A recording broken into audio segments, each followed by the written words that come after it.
आप नित्यनेम में भी पढ़ते हो, अपने नित्यनेम के अंदर आपको बहुत कुछ विज्ञान है। विज्ञान माने तत्व ज्ञान है, विशेष ज्ञान है।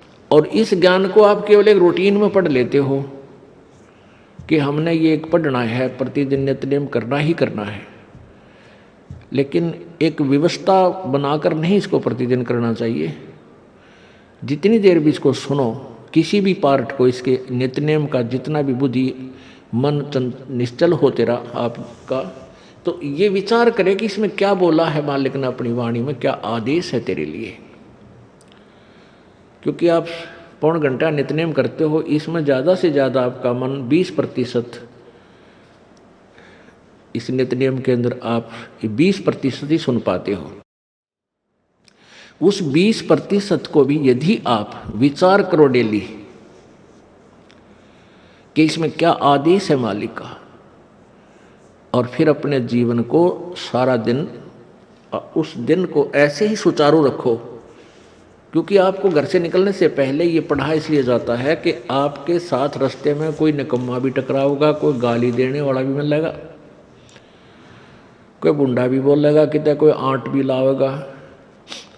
तो उनके साथ आपने कैसे व्यवहार करना है। आवत गाड़ी एक है, उल्टा हो अनेक, और कह कबीर ना उलटी हुआ रहे एक की एक। इसको पढ़ना नहीं है। मान ले कोई बुंडा बोला है, गलत बोलता है, गाली देता है, तो उसने तो कर दिया यूँ काम, और आप भी उल्टा दोगे तो फिर 4 और देगा कि वो तो पूरे मूड में है, वो तो फुल मूड में है लड़ाई के में, और आप भी आगे से उल्टी बोल पड़ोगे तो वो तो तैयार बैठा है। जब बसात क्या उनका मुकदमा रोज कर लेते दिन में।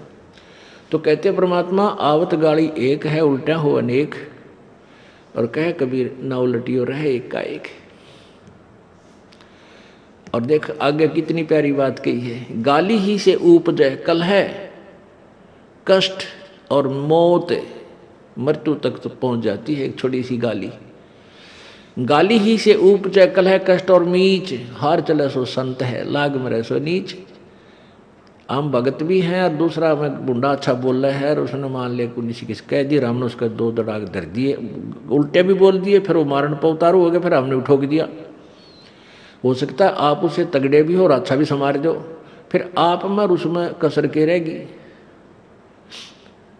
आप तगड़े भी हो और आपसे हल्का आदमी भी आपने बूढ़ा अच्छा बोला है, उसने बालक समझ के, एक अनजान है, उससे बचो। तो इन नित्यनियम करने का डेली हमें जो पाठ करते हैं, इससे ज्ञान यज्ञ तो होता ही है। ज्ञान यज्ञ के साथ हमने समाधान भी इसका साथ पैरेलल करना पड़ेगा, तभी इसके पढ़ने का लाभ है।